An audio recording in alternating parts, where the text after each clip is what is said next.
College football news coming at you with another preseason prediction here. And we're going to go over it and see who's going to win the Big Ten East and ultimately the Big Ten Championship this year.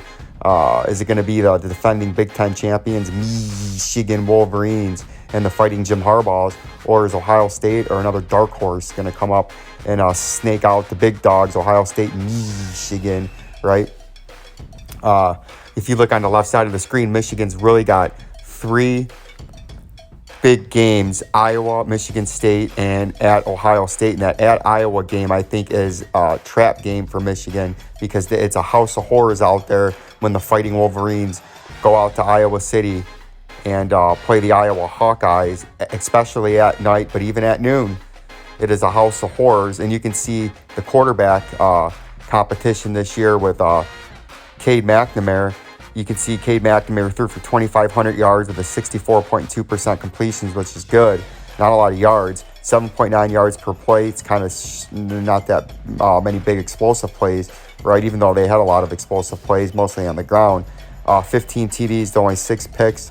He was sacked 11 times, and he had a 141 quarterback rating. But I think there's going to be a big quarterback duel this year, and I think the Michigan Wolverines would be better off using the true sophomore, J.J. McCarthy, with his athleticism, his speed, his arm strength and accuracy. He can throw a ball any and everywhere on a dime.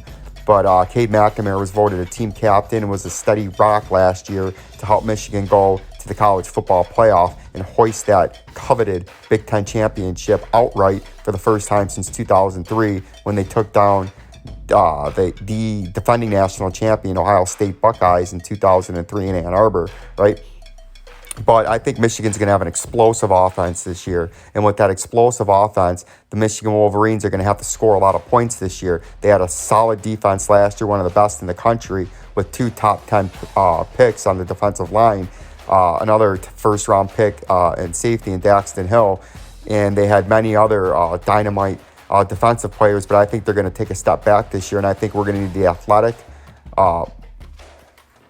quarterback that can utilize the RPO and the read option and utilize all the weapons that I think Michigan, if you look at their returning production, along with the fifth-year senior Ronnie Bell that got hurt last year, you got Cornelius Johnson with 627 yards and 3 touchdowns, even though Michigan didn't throw the ball that much. You got Eric All, tight end, one of the best tight ends in the country, 437 and 2 TDs. Roman Wilson, 3 TDs and 420 yards, and who I think is going to be an all Big Ten first team this year or all Big Ten second team if they don't throw the ball enough. And Andrew Anthony, as he's one of the best young wide receivers in the country with his size, speed, route running, and ability to go up and catch the ball and high point it over the cornerback and the defenders and defensive backs, right? And when you look at the running with this, I think it's going to be a dynamic offense if they utilize the weapons right and they let the youngster take over. Because when you got a man like Donovan Edwards,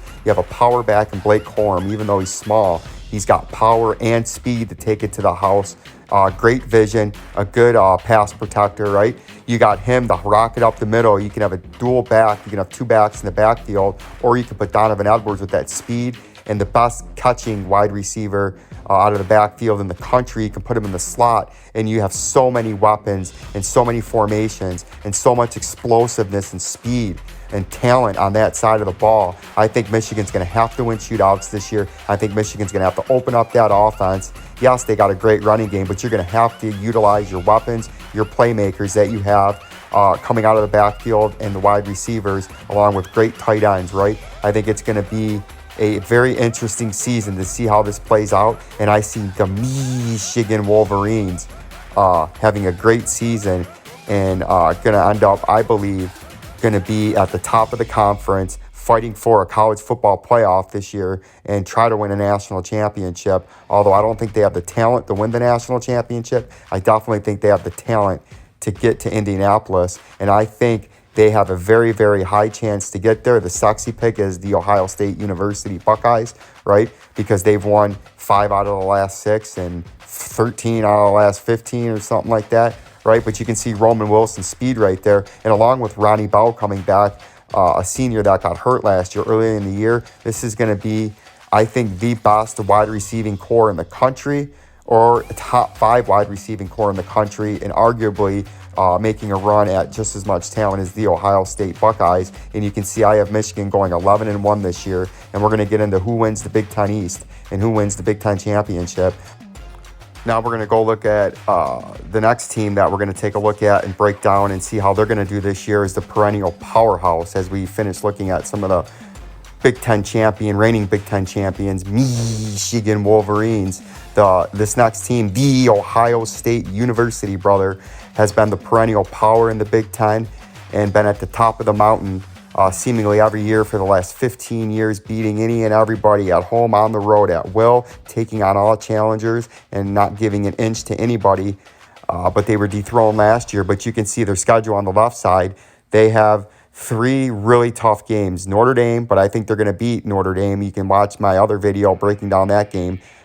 Michigan State and Michigan at home, but they go to Michigan State. That's going to be a tough game. Wisconsin at home, they're going to handle. But if you can see the reason that everyone in the sexy pick again is Ohio State to win the conference unanimously is they have probably the best wide receiving core in the Big Ten and in the country next to Michigan, right? But their wide receivers are probably better. But they undoubtedly, without question, have the best passer in the conference and probably the best passer in the country in CJ Stroud. You can see through for 4,435 yards last year, an astounding 71.9% completion percentage, 44 TDs. Yeah, you heard that right. I didn't make that up. You absolutely heard that right. 44 touchdowns to only 6 interceptions. That's an astounding stat, a phenomenal season, and a guy that's a Heisman frontrunner to start the year.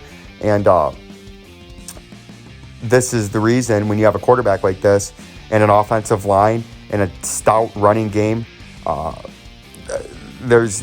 the wide receivers that he's got. I mean, these wide receivers are second to none, and the Ohio State Buckeyes are going to be at the top of the conference primarily because of their offense. They have lots of questions on defense. Their defense has been suspect. They fired a couple of defensive coordinators the last couple of seasons. They've had some of the worst defenses they've had in a very long time, giving up gap plays on the ground, big plays through the air. But when you got a guy like TreVeyon Henderson in the backfield behind that offensive line, and with a quarterback with an arm like CJ Stroud, it's going to push the defense back. It's going to take guys out of the box, and there's going to be natural holes for a very talented running back, maybe the best running back in the Big Ten, to go through, pick his way, and bolt out and pop for the big 55, 60-yarder, because he has the speed to do it. He's got the power to run over guys, and he's got the elusiveness to get around people in some zone blocking schemes and make things out of nothing. And he's a great pass protector on the blitz, right? So you can keep him in all situations. And I think he's going to be a very big key to this offense. But with a guy like CJ Stroud and the wide receivers like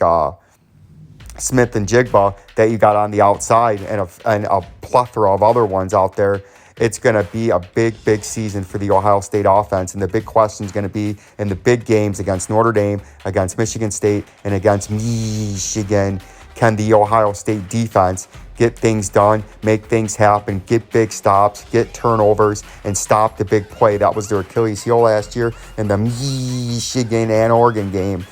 The Ducks went into the horseshoe where nobody goes in there and wins, but they went in there and smacked the Ohio State Buckeyes in the mouth with their dual threat quarterback, a power running back with speed, and great wide receivers, and they picked the Ohio State Buckeyes apart. But you can see 6 yards on 95 receptions. That's a big-time number for a big-time player, a future top 10 draft pick in the NFL to win a championship. And I have Ohio State this year going 11-1. In my preseason prediction, and I think they're going to be at the top of the race to win the Big Ten East, and whoever wins the Big Ten East, again, is going to win the Big Ten championship, because in the Big Ten West, there's just not the talent there. There's such a big discrepancy. In Iowa or Wisconsin, they're not winning the Big Ten championship game against the Michigan, or this next team right here, another perennial power in the Big Ten, the Michigan State Spartans up there in East Lansing, right, with their new coach. They got things rolling, but they lost a big player last year in the running back that went pro. But this guy's a big reason why, along with their wide receivers, that I think and people think that they're going to have a really good season. And their quarterback, Peyton Thorne, is more of a dual threat. He's not a great runner, but he's a good runner. 3,200 passing yards last year and 40 yards, a very astounding 60.4% completions, 8.3 yards on average, 85-yard long, and 27 TDs to only 10 interceptions, and a quarterback rating of 148.1. He had a very good season. He's got a big arm. He's fairly accurate. His only question is when he gets under pressure and he doesn't have a running game to hand the ball off too consistently, he seems to get a little shaky. He seems to make a couple of bad decisions and off throws. But all in all, he's one of the best quarterbacks in the conference. Right now, he's probably the second best quarterback in the conference. If you look at returning starters and production and what quarterbacks have done in their careers at their respective schools, but you can see there how he took the ball on a little fake handoff up the middle. He's got the speed to run, but he's got that arm strength, and he can hit people down the field. And their coach loves to have that offense with the wide receiver spread out, and he likes to take shots. And that quarterback, Peyton Thorne, is a perfect fit at Michigan State for what they're trying to do there. The question is, can they get a serviceable running back that can take some of the load off and keep the defense honest and not let them cheat and double and play off 10, 15, 20 yards down the field, right? And that's going to be the big key with Kenneth Walker leaving, and Kenneth Walker obviously going to the NFL. And you can see last year, Michigan right there on a big win for the Spartans. Horrible defense on that play, and the Spartans had a great comeback, mostly held behind clutch throws from Peyton Thorne and Kenneth Walker running up and down the field. But you can see the returning running backs. You got their first running back, Simons, with 278 yards and no touchdowns. Peyton Thorne is actually their best running back coming back. He's got 181 yards and 4 touchdowns on the ground last year. And Collins only 102 yards on 18 carries. I don't think that's right, 82 carries for Peyton Thorne. That'd be a crazy stat. But you can see there's not much production coming back at the running back position for the Michigan State Spartans. And that's going to be a big question because they have a great defensive line. They might have the best defensive line in the conference, but their offensive line is a little bit suspect. And with their big star Heisman finalist, Kenneth Walker, going to the pros, they're going to have to find a back. And the back's going to have to be more than serviceable. The back's going to have to be able to make plays. He's going to have to be able to carry the load. He's going to have to take 25, 30 carries a game in order for the Michigan State Spartan offense, where they like to do some power running and drive that run. They use the play action in motion in the backfield, and then utilize their speed and their athleticism and height on the outside with their wide receivers. But it's all predicated on, can the Michigan State Spartans get that running game going, and they protect the quarterback, because they're going to have a great defense. And for those reasons that I see and looking at that schedule, I think the Michigan State Spartans are going to finish the season 9-3 this year, and they're going to come up just short of the Big Ten championship game, right? But it's going to be a great season nonetheless, and it's going to be fun to watch all three of these teams. With that being said, the winner of the 2022 Big Ten championship is going to be the... Did something for everybody. Every man, woman, and child in the state of Michigan, you have given them a tremendous gift. Congratulations. Let's sing the victors as loud and proud as we've ever sung it. 1, 2, you know what to do. Hail to the victors, hail to the conquering heroes, hail to Michigan, the leaders and best. Hail to the victors, hail to the conquering heroes, hail to Michigan, the champions of the West. Go Blue! Michigan Wolverines are going to win the 2022 Big Ten championship game after the Fighting Jim Harbaughs and the Wolverines are going to go down to Columbus for that shootout of probably 2 top 5 teams. And I think Michigan's going to be 10-1.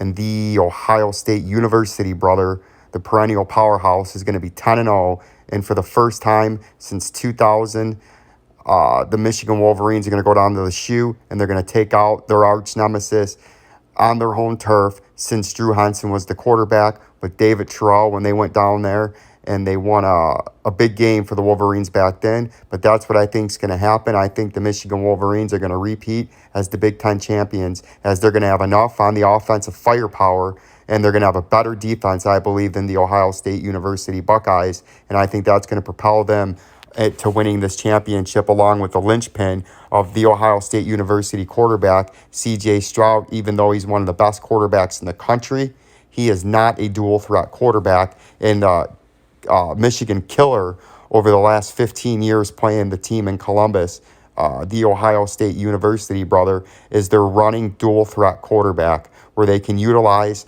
that explosive offense in the way they run that system down there, where they have their wide receivers very skilled, number one draft picks all over the field. Santonio Holmes back in the day. Right now, last year you got 3 wide receivers, I believe, go in the first round, and they have a power running back and a dynamite, one of the best offensive lines year in and year out in the country. When they have a dual threat quarterback, it kills Michigan. Michigan's never been able to defend it. They probably never will be able to defend it. But for the second straight year, even as good of a passer as C.J. Stroud is, without the ability to run and utilize the RPO and the quarterback keeper, where he can take it to the house at any given play, which kills Michigan. That's not there this year again. And for that reason, you can call me a homer because I am a Michigan fan. I think the University of Michigan and the Fighting Jim Harbaughs are going to walk out with back-to-back Big Ten championship games, right? So that's going to wrap this episode up. I hope you liked it. Like, subscribe, and share. Comment down below. Let me know what games you want me to cover. We're going to have post-game highlights this week after the biggest games going on, probably Ohio State and Notre Dame. And we're going to have multiple other highlights of the big games and reactions after we see how the week 1 of the college football season wraps up. Stick with college football news for all the latest, greatest breaking news, highlights, and reactions and predictions.